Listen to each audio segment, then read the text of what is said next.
हाँ जी बेटा, ਅੱਜ अपना टॉपिक है CPU ਸਕੈਡਿਊਲਿੰਗ।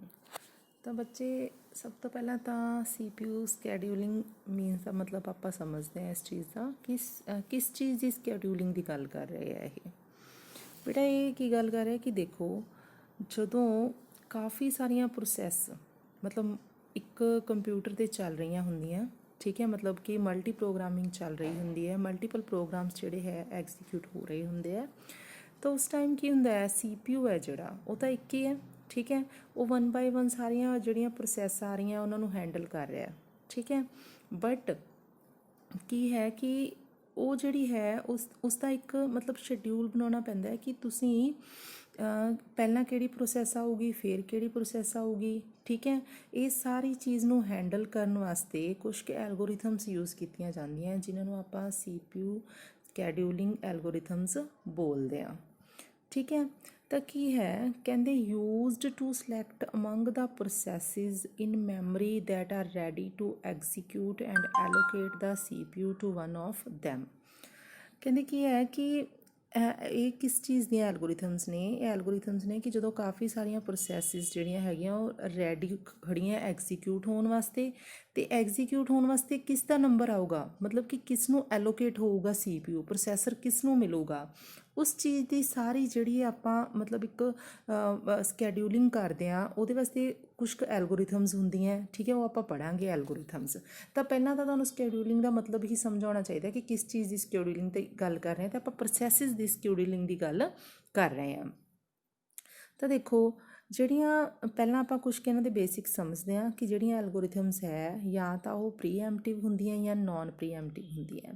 ਪ੍ਰੀਐਮਪਟਿਵ ਦਾ ਕੀ ਮਤਲਬ ਹੁੰਦਾ ਹੈਗਾ ਕਿ ਮੰਨ ਲਓ ਕੋਈ ਪ੍ਰੋਸੈਸ ਰਨ ਹੋ ਰਹੀ ਹੈ, ਠੀਕ ਹੈ, ਬਟ ਵਿੱਚ ਦੀ ਕੋਈ ਹਾਈ ਪ੍ਰਾਇਓਰਟੀ ਪ੍ਰੋਸੈਸ ਆ ਗਈ, ਤਾਂ ਕੀ ਹੈ ਜਿਹੜੀ ਪ੍ਰੋਸੈਸ ਰਨ ਹੋ ਰਹੀ ਹੈ, ਐਗਜ਼ੀਕਿਊਟ ਹੋ ਰਹੀ ਹੈ, ਉਹਨੂੰ ਕੁਛ ਟਾਈਮ ਵਾਸਤੇ ਰੋਕ ਕੇ ਜਿਹੜੀ ਹਾਈ ਪ੍ਰਾਇਓਰਟੀ ਪ੍ਰੋਸੈਸ ਆਈ ਹੈ ਉਹਨੂੰ ਕੀ ਕੀਤਾ ਜਾਂਦਾ, ਰਨ ਕੀਤਾ ਜਾਂਦਾ ਹੈ, ਠੀਕ ਹੈ। ਤਾਂ ਪ੍ਰੀਐਮਪਟਿਵ ਪ੍ਰੋਸੈਸਿਸ ਉਹ ਹੁੰਦੀਆਂ ਜਿਨ੍ਹਾਂ ਤੋਂ ਐਗਜ਼ੀਕਿਊਟ ਹੋਣ ਦੇ ਦੌਰਾਨ ਵੀ ਕਈ ਵਾਰ CPU ਕੀ ਹੈ ਵਾਪਸ ਲੈ ਲਿਆ ਜਾਂਦਾ ਹੈ ਕਿਉਂਕਿ ਕੋਈ ਹਾਈ ਪ੍ਰਾਇਓਰਟੀ ਪ੍ਰੋਸੈਸ ਆ ਜਾਂਦੀ ਹੈ।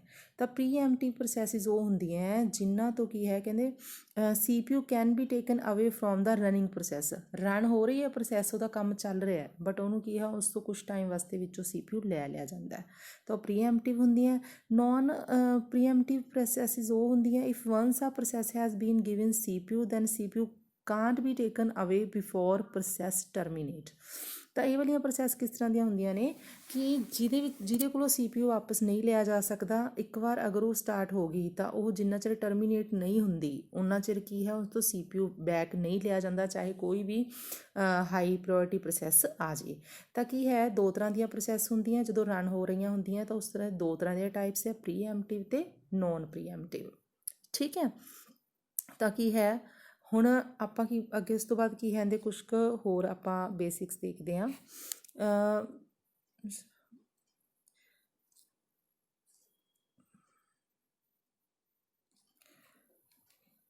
ਕੀ ਹੈ ਕਿ ਦੇਖੋ, ਜਿਹੜੀ CPU ਦੀ ਸ਼ਡਿਊਲਿੰਗ ਹੈ ਉਹ ਮਲਟੀ ਪ੍ਰੋਗਰਾਮਡ ਜਿਹੜੇ ਆਪਰੇਟਿੰਗ ਸਿਸਟਮ ਹੁੰਦੇ ਆ ਉਹਨਾਂ ਵਿੱਚ ਹੀ ਲੋੜ ਪੈਂਦੀ ਹੈ। ਕਿਉਂਕਿ ਜਦੋਂ ਕਾਫੀ ਸਾਰੇ ਪ੍ਰੋਗਰਾਮ ਇਕੱਠੇ ਚੱਲਣਗੇ ਉਦੋਂ ਹੀ ਜਿਹੜੀਆਂ ਪ੍ਰੋਸੈਸ ਹੈ ਬਾਰ-ਬਾਰ ਸਵਿਚ ਹੋਣਗੇ, ਇੱਕ ਜਗ੍ਹਾ ਤੋਂ ਦੂਸਰੀ ਜਗ੍ਹਾ 'ਤੇ ਜਾਣਗੀਆਂ। ਅਦਰਵਾਈਜ਼ ਅਗਰ ਕੀ ਹੈ ਆਪਣੇ ਮਲਟੀ ਪ੍ਰੋਗਰਾਮਿੰਗ ਨਹੀਂ ਹੈਗੇ ਤਾਂ ਉਹਦੇ ਵਿੱਚ ਤਾਂ ਕੀ ਹੁੰਦਾ ਹੈਗਾ, ਇੱਕ ਸਿੰਗਲ ਪ੍ਰੋਸੈਸ ਜਿਹੜੇ ਸਿੰਗਲ ਪ੍ਰੋਸੈਸਰ ਸਿਸਟਮ ਹੁੰਦੇ ਆ ਉਹਨਾਂ ਵਿੱਚ ਕੀ ਹੁੰਦਾ, ਇੱਕ ਟਾਈਮ ਜਦੋਂ ਪ੍ਰੋਸੈਸ ਕੀ ਹੈ ਰਨ ਹੋ ਰਹੀ ਹੈ, ਠੀਕ ਹੈ, ਉਸ ਤੋਂ ਬਾਅਦ ਦੂਸਰੀ ਪ੍ਰੋਸੈਸ ਨੂੰ ਓਨਾ ਟਾਈਮ ਵੇਟ ਕਰਨਾ ਪਊਗਾ ਜਿੰਨਾ ਟਾਈਮ ਕਿ ਉਹ ਜਿਹੜੀ ਪ੍ਰੋਸੈਸ ਚੱਲ ਰਹੀ ਹੈ ਕਰੰਟਲੀ ਐਗਜ਼ੀਕਿਊਟ ਹੋ ਰਹੀ ਹੈ ਉਸ ਦਾ ਜਿਹੜਾ ਮਤਲਬ ਵਰਕ ਜਿਹੜਾ ਖ਼ਤਮ ਨਹੀਂ ਹੁੰਦਾ, ਜਿੰਨਾ ਚਿਰ ਉਹ ਟਰਮੀਨੇਟ ਨਹੀਂ ਹੁੰਦੀ, ਨੈਕਸਟ ਜਿਹੜੀ ਪ੍ਰੋਸੈਸ ਆਈ ਹੈ ਉਸਨੂੰ ਵੇਟ ਕਰਨਾ ਪਊਗਾ, ਠੀਕ ਹੈ। ਕਹਿੰਦੇ any other must wait until the CPU is free and can be rescheduled. ਤਾਂ ਕੀ ਕਹਿੰਦੇ ਫਿਰ ਆਪਾਂ ਨੂੰ ਮਲਟੀ ਪ੍ਰੋਗਰਾਮਿੰਗ ਦੀ ਕੀ ਲੋੜ ਸੀਗੀ, ਮਲਟੀ ਪ੍ਰੋਗਰਾਮਿੰਗ ਦੀ ਕਿਉਂਕਿ ਅਗਰ ਇਹ ਐਵੇਂ ਸੀ ਕਿ ਇੱਕ ਪ੍ਰੋਸੈਸ ਆਉਂਦੀ ਹੈ ਉਹਦਾ ਕੰਮ ਕਰਦੀ ਹੈ, ਫਿਰ ਦੂਜੀ ਪ੍ਰੋਸੈਸ ਕਰਦੀ ਹੈ, ਫਿਰ ਤੀਜੀ ਪ੍ਰੋਸੈਸ ਆ ਜਾਂਦੀ ਹੈ। ਬਟ ਅਗਰ ਮਲਟੀ ਪ੍ਰੋਗਰਾਮ ਮਤਲਬ ਸਿਮਲਟੈਨਸਲੀ ਕਾਫੀ ਸਾਰੇ ਪ੍ਰੋਗਰਾਮ ਇਕੱਠੇ ਚੱਲ ਰਹੇ ਆ, ਉਸ ਇਸ ਕਰਕੇ ਕਰਨਾ ਪੈਂਦਾ ਕਿਉਂਕਿ ਅਗਰ ਇੱਕ ਪ੍ਰੋਸੈਸ ਕੰਮ ਕਰ ਰਹੀ ਹੈ, ਉਸਨੂੰ ਕੁਛ ਟਾਈਮ ਵਾਸਤੇ ਵਿੱਚੋਂ ਮੰਨ ਲਓ ਇਨਪੁਟ ਆਊਟਪੁੱਟ, ਮੰਨ ਲਓ ਫੋਰ ਐਗਜ਼ਾਮਪਲ ਇੱਕ ਪ੍ਰੋਸੈਸ ਆਪਦਾ ਕੰਮ ਕਰ ਰਹੀ ਹੈ ਬਟ ਉਹਨੂੰ ਵਿੱਚੋਂ ਕੀਬੋਰਡ ਯੂਜ਼ ਕਰਨਾ ਪੈ ਗਿਆ, ਤਾਂ ਉਹ ਕੁਛ ਟਾਈਮ ਵਾਸਤੇ ਕੀਬੋਰਡ ਕੋਲ ਚਲੀ ਗਈ, ਤਾਂ ਉਹਨਾਂ ਚਿਰ CPU ਫ੍ਰੀ ਬੈਠਾ ਰਿਹਾ।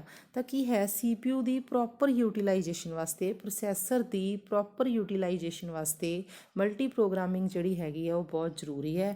ਅਦਰਵਾਈਜ਼ ਬਹੁਤ ਸਾਰਾ ਟਾਈਮ ਵਿੱਚੋਂ ਜਿਹੜਾ ਆਪਣਾ ਪ੍ਰੋਸੈਸਰ ਹੈ ਉਹ ਆਈਡਲ ਬੈਠਾ ਰਹੂਗਾ, ਮੀਨਸ ਉਹ ਵੇਟ ਕਰਦਾ ਰਹੂਗਾ ਕਿ ਪ੍ਰੋਸੈਸ ਦੂਜਾ ਕੰਮ ਕਰ ਰਹੀ ਹੈ, ਬਟ ਕਿਉਂਕਿ ਉਹ ਪ੍ਰੋਸੈਸ ਕਰੰਟਲੀ ਐਗਜ਼ੀਕਿਊਟ ਹੋ ਰਹੀ ਹੈ ਤਾਂ ਹੋਰ ਤਾਂ ਪ੍ਰੋਸੈਸ ਅੰਦਰ ਐਂਟਰ ਨਹੀਂ ਕਰ ਸਕਦੀ, ਤਾਂ ਫਿਰ ਕੀ ਉਹਨਾਂ ਟਾਈਮ ਉਹ ਵੇਟ ਕਰੂਗਾ। ਬਟ ਮਲਟੀ ਪ੍ਰੋਗਰਾਮਿੰਗ 'ਚ ਕੀ ਹੁੰਦਾ ਕਿ ਅਗਰ ਇੱਕ ਪ੍ਰੋਸੈਸ ਕੁਛ ਟਾਈਮ ਵਾਸਤੇ ਕੁਛ ਹੋਰ ਯੂਜ਼ ਕਰ ਰਹੀ ਹੈ ਤਾਂ ਦੂਜੀ ਪ੍ਰੋਸੈਸ ਕੀ ਕਰੂਗੀ, ਉਹਨਾਂ ਟਾਈਮ ਕੀ ਹੈ ਉਹ ਜਿਹੜਾ CPU ਹੈ ਉਹ ਕਿਸੇ ਹੋਰ ਨੈਕਸਟ ਪ੍ਰੋਸੈਸ ਨੂੰ ਕੀ ਕਰ ਲੂਗਾ, ਐਗਜ਼ੀਕਿਊਟ ਕਰ ਲੂਗਾ। ਇਸ ਕਰਕੇ ਮਲਟੀ ਪ੍ਰੋਗਰਾਮਿੰਗ ਹੈਗੀ ਹੈ ਜਿਹੜੀ ਉਹ ਕੀ ਹੈ, ਜ਼ਰੂਰੀ ਹੈ। ਠੀਕ ਹੈ, ਤਾਂ ਉਸ ਤੋਂ ਬਾਅਦ ਕੀ ਕਹਿੰਦੇ, ਜਿਹੜੇ ਸਿੰਪਲ ਮਤਲਬ ਕੰਪਿਊਟਰ ਹੁੰਦੇ ਆ ਉਹਨਾਂ ਦੇ ਵਿੱਚ ਕੀ ਹੁੰਦਾ ਕਿ ਕੁਛ ਜਿਹੜੇ ਮਲਟੀ ਪ੍ਰੋਗਰਾਮਿੰਗ ਤੋਂ ਬਿਨਾਂ ਹੁੰਦੇ ਆ ਉਹਨਾਂ ਦੇ ਵਿੱਚ ਕੀ ਹੁੰਦਾ, ਕਾਫੀ ਟਾਈਮ ਜਿਹੜਾ ਪ੍ਰੋਸੈਸਰ ਹੈ ਉਹ ਆਈਡਲ ਬੈਠਾ ਰਹਿੰਦਾ ਹੈ, ਕਿਉਂਕਿ ਉਹਨੂੰ ਕੀ ਹੈ ਵੇਟ ਕਰਨੀ ਪੈਂਦੀ ਹੈ ਕਿ ਇੱਕ ਪ੍ਰੋਸੈਸ ਗਈ ਹੈ ਆਪਦਾ ਕੁਛ ਕੰਮ ਖਤਮ ਕਰਨ ਵਾਸਤੇ, ਉਹ ਆਏਗੀ ਤਾਂ ਫਿਰ ਉਹਨੂੰ ਕੀ ਹੈ ਉਹ ਐਗਜ਼ੀਕਿਊਟ ਕਰਨਗੇ। ਠੀਕ ਹੈ, ਤਾਂ ਉਸ ਤੋਂ ਬਾਅਦ ਦੇਖੋ ਆਪਾਂ ਕਿਸ ਚੀਜ਼ ਦੀ ਗੱਲ ਕਰ ਰਹੇ ਹਾਂ, ਸਕੈਡਿਊਲਿੰਗ ਦੀ ਗੱਲ ਕਰ ਰਹੇ ਹਾਂ ਕਿ ਆਪਾਂ ਸਕੈਡਿਊਲ ਕਰਨਾ ਹੈ ਕਿ ਕਿਹੜੀ ਪ੍ਰੋਸੈਸ ਪਹਿਲਾਂ ਆਊਗੀ, ਕਿਹੜੀ ਪ੍ਰੋਸੈਸ ਬਾਅਦ 'ਚ ਆਊਗੀ। ਤਾਂ ਉਹਨਾਂ ਪ੍ਰੋਸੈਸਿਸ ਦੇ ਉਹ ਜਿਹੜਾ ਮਤਲਬ ਸਕੈਡਿਊਲਿੰਗ ਕਰਦਾ ਕੌਣ ਹੈ, ਠੀਕ ਹੈ, ਉਹ ਕੀ ਹੈ, 3 ਤਰ੍ਹਾਂ ਦੇ ਜਿਹੜੇ ਮਤਲਬ ਸਕੈਡਿਊਲਰ ਹੁੰਦੇ ਆ ਜਿਨ੍ਹਾਂ ਬਾਰੇ ਆਪਾਂ ਗੱਲ ਕਰਾਂਗੇ, ਜਿਨ੍ਹਾਂ ਦੇ ਅਲੱਗ-ਅਲੱਗ ਕੰਮ ਹੈ। ਜਿਵੇਂ ਕਿ ਪਹਿਲਾ ਹੈ ਲੌਂਗ ਟਰਮ ਸਕੈਡਿਊਲਰ। ਇਹ ਕੀ ਕਰਦਾ ਹੈ, ਮੰਨ ਲਓ ਕਾਫੀ ਸਾਰੀਆਂ ਪ੍ਰੋਸੈਸਿਸ ਖੜੀਆਂ, ਠੀਕ ਹੈ, ਕਿਊ ਦੇ ਵਿੱਚ ਮੰਨ ਲਓ 10 ਪ੍ਰੋਸੈਸਿਸ ਹੈ, ਤਾਂ ਕੀ ਹੈ ਉਹ ਕੀ ਐਟ ਅ ਟਾਈਮ ਸਿਲੈਕਟ ਕਰਦਾ ਕਿ ਕਿਹੜੀ ਪ੍ਰੋਸੈਸ ਹੁਣ ਜਿਹੜੀ ਹੈ ਕਿਹੜੀ ਪ੍ਰੋਸੈਸ ਹੈ ਜਿਹੜੀ ਕੀ ਹੈ CPU ਜਿਹਨੂੰ ਐਲੋਕੇਟ ਹੋਊਗਾ, ਕਿਹੜੀ ਪ੍ਰੋਸੈਸ ਹੈ ਜਿਹਦਾ ਕੰਮ CPU ਪਹਿਲਾਂ ਕਰੂਗਾ। ਇਹ ਕੀ ਕਰਦਾ, ਕਹਿੰਦੇ it selects process from the queue, line ਦੇ ਵਿੱਚੋਂ ਪ੍ਰੋਸੈਸ ਨੂੰ ਸਿਲੈਕਟ ਕਰਦਾ and load them into memory, ਅਤੇ ਉਸ ਪ੍ਰੋਸੈਸ ਨੂੰ ਮੈਮਰੀ ਦੇ ਵਿੱਚ ਲੋਡ ਕਰਦਾ। ਠੀਕ ਹੈ, ਤਾਂ ਪ੍ਰੋਸੈਸ ਜਿਹੜੀ ਹੁੰਦੀ ਹੈ ਜਿਹੜੀ ਨਿਊ ਸਟੇਟ ਦੇ ਵਿੱਚ ਖੜੀ ਹੁੰਦੀ ਹੈ ਕਿਉਂਕਿ ਹਜੇ ਉਹ ਐਂਟਰੀ ਕੀਤੀ ਹੈ, ਠੀਕ ਹੈ, ਉਹ ਕੀ ਹੈ ਰੈਡੀ ਪ੍ਰੋਸੈਸ ਦੇ ਵਿੱਚ ਪਹੁੰਚ ਜਾਂਦੀ ਹੈ। ਤਾਂ ਫਿਰ ਕੀ ਹੈ, ਜਿਹੜਾ ਲੌਂਗ ਟਰਮ ਸ਼ਡਿਊਲਰ ਹੁੰਦਾ ਹੈ ਉਹ ਕੀ ਹੈ ਸ਼ਡਿਊਲ ਕਰਦਾ ਕਿ ਕਿਹੜੀ ਪ੍ਰੋਸੈਸ ਨੂੰ ਕੀ ਹੈ ਹੁਣ ਅੱਗੇ ਭੇਜਿਆ ਜਾਊਗਾ, ਮਤਲਬ ਕਿਹੜੀ ਪ੍ਰੋਸੈਸ ਦਾ ਨੰਬਰ ਆਏਗਾ ਇਸ ਤੋਂ ਬਾਅਦ ਰਨ ਹੋਣ ਵਾਸਤੇ। ਅਤੇ ਜਿਹੜਾ ਸ਼ਾਰਟ ਟਰਮ ਸ਼ਡਿਊਲਰ ਹੁੰਦਾ ਉਹਨੂੰ ਆਪਾਂ ਸਮਟਾਈਮ CPU ਸ਼ਡਿਊਲਰ ਜਾਂ ਡਿਸਪੈਚਰ ਵੀ ਕਹਿੰਦੇ ਹਾਂ। ਇਹ ਕੀ ਕਰਦਾ ਹੈਗਾ, ਇਹ ਜਿਹੜੀਆਂ ਰੈਡੀ ਖੜੀਆਂ ਹੁੰਦੀਆਂ ਪ੍ਰੋਸੈਸਿਸ ਐਗਜ਼ੀਕਿਊਟ ਹੋਣ ਵਾਸਤੇ ਉਹਨਾਂ ਨੂੰ ਡਿਸਪੈਚ ਕਰਦਾ ਹੈ, ਮਤਲਬ ਕਿ ਉਹਨਾਂ ਨੂੰ ਕੀ ਕਰਦਾ ਹੈਗਾ, ਐਲੋਕੇਟ ਕਰਦਾ ਹੈਗਾ CPU।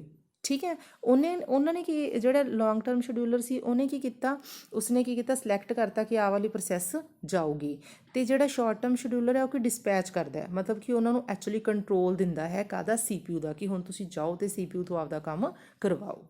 ਠੀਕ ਹੈ, ਤਾਂ ਇਹ ਸ਼ਾਰਟ ਟਰਮ ਸ਼ਡਿਊਲਰ ਹੋ ਗਿਆ। ਇੱਕ ਮੀਡੀਅਮ ਟਰਮ ਸ਼ਡਿਊਲਰ ਹੁੰਦਾ। ਮੀਡੀਅਮ ਟਰਮ ਸ਼ਡਿਊਲਰ ਪਤਾ ਕੀ ਕਰਦਾ ਹੈਗਾ, ਮੰਨ ਲਓ ਇੱਕ ਪ੍ਰੋਸੈਸ ਐਗਜ਼ੀਕਿਊਟ ਹੋ ਰਹੀ ਹੈ, ਠੀਕ ਹੈ, ਐਟ ਅ ਟਾਈਮ ਉਸ ਪ੍ਰੋਸੈਸ ਨੂੰ ਕਿਸੇ ਵਜ੍ਹਾ ਕਰਕੇ ਰੋਕਣਾ ਪਿਆ ਕਿਉਂਕਿ ਕੋਈ ਹਾਈ ਪ੍ਰਾਇਓਰਟੀ ਪ੍ਰੋਸੈਸ ਆ ਗਈ, ਉਸ ਪ੍ਰੋਸੈਸ ਨੂੰ ਰੋਕਣ ਵਾਸਤੇ, ਠੀਕ ਹੈ, ਤਾਂ ਜਿਹੜਾ ਮੀਡੀਅਮ ਟਰਮ ਸ਼ਡਿਊਲਰ ਹੈ ਇਹ ਕੀ ਕਰਦਾ ਹੈਗਾ, ਮੇਨ ਮੈਮਰੀ 'ਚੋਂ ਪ੍ਰੋਸੈਸ ਨੂੰ ਕੱਢ ਕੇ ਦੁਬਾਰਾ ਸੈਕੰਡਰੀ ਮੈਮਰੀ 'ਚ ਭੇਜਦਾ ਹੈ। ਮਤਲਬ ਉਹ ਕੀ ਕਹਿ ਰਿਹਾ ਕਿ ਕਿਉਂਕਿ ਦੇਖੋ ਜਿਹੜੀ ਪ੍ਰੋਸੈਸ ਇਨ ਬਿਟਵੀਨ ਰੁਕੀ ਹੈ, ਠੀਕ ਹੈ, ਉਹ ਮੇਨ ਮੈਮਰੀ ਦੇ ਵਿੱਚ ਹੈ, ਬਟ ਮੇਨ ਮੈਮਰੀ ਦੇ ਵਿੱਚ ਕੁਛ ਹੋਰ ਪ੍ਰੋਸੈਸਿਸ ਨੇ ਹਜੇ ਐਂਟਰੀ ਕਰਨੀ ਹੈ, ਤਾਂ ਉਹ ਕੀ ਕਰਦਾ ਹੈ ਕੁਛ ਟਾਈਮ ਵਾਸਤੇ ਜਿਹੜਾ ਹੈ ਸੈਕੰਡਰੀ ਮੈਮਰੀ ਦੇ ਵਿੱਚ ਜਿਹੜੀਆਂ ਪ੍ਰੋਸੈਸਿਸ ਹੈਗੀਆਂ, ਜਿਹੜੀ ਪ੍ਰੋਸੈਸ ਹੈ ਉਹਨੂੰ ਲੋਡ ਕਰ ਦਿੰਦਾ, ਤਾਂ ਕਿ ਜਦੋਂ ਵੀ ਬਾਅਦ ਵਿੱਚ ਇਸ ਪ੍ਰੋਸੈਸ ਨੂੰ ਦੁਬਾਰਾ ਤੋਂ ਕਾਲ ਕੀਤਾ ਜਾਊਗਾ ਤਾਂ ਉਦੋਂ ਕੀ ਹੈ ਰੀਲੋਡ ਕੀਤਾ ਜਾਊਗਾ ਇਹਨੂੰ ਮੈਮਰੀ ਦੇ ਵਿੱਚ। ਤਾਂ ਇਹ ਸਾਰਾ ਕੰਮ ਕੌਣ ਕਰਦਾ ਹੈਗਾ, ਮੀਡੀਅਮ ਟਰਮ ਸ਼ਡਿਊਲਰ। ਤਾਂ ਕੀ ਹੈ, ਆਪਾਂ ਦੇਖਿਆ ਕਿ 3 ਤਰ੍ਹਾਂ ਦੇ ਮਤਲਬ ਸਕੈਡਿਊਲਰ ਹੈਗੇ ਆ ਜਿਹੜੇ ਕੀ ਕਰਦੇ ਹੈਗੇ ਆ, ਇਸ ਕੰਮ ਨੂੰ ਸਾਰੇ ਨੂੰ ਕੀ ਕਰਦੇ ਹੈਗੇ ਆ, ਮਤਲਬ ਮੈਨੇਜ ਕਰਦੇ ਆ ਇਸ ਕੰਮ ਨੂੰ। ਕਿਸ ਕੰਮ ਨੂੰ ਮੈਨੇਜ ਕਰਦੇ ਆ, ਪ੍ਰੋਸੈਸਿਸ ਦੀ ਸਕੈਡਿਊਲਿੰਗ ਨੂੰ। 3 ਤਰ੍ਹਾਂ ਦੇ ਜਿਹੜੇ ਹੈਗੇ ਸਕੈਡਿਊਲਰ ਹੈ, long term, short term and third ਹੈ ਮੀਡੀਅਮ ਟਰਮ। ਠੀਕ ਹੈ, ਤਾਂ ਇਸ ਨੂੰ CPU ਸ਼ਡਿਊਲਰ ਜਿਹੜਾ ਹੈ ਉਹ ਲੌਂਗ ਟਰਮ ਸ਼ਡਿਊਲਰ ਹੀ ਹੈ। ਠੀਕ ਹੈ, ਥੋੜ੍ਹਾ ਵੱਧ ਐਕਸਪਲੇਨ ਕੀਤਾ ਹੋਇਆ ਇਹ 'ਚ। ਅਤੇ ਡਿਸਪੈਚਰ ਕਿਹੜਾ ਹੁੰਦਾ, ਜਿਹੜਾ ਸ਼ਾਰਟ ਟਰਮ ਸ਼ਡਿਊਲਰ ਹੁੰਦਾ ਹੈ। ਠੀਕ ਹੈ ਜੀ, ਤਾਂ ਓਕੇ ਬੇਟਾ।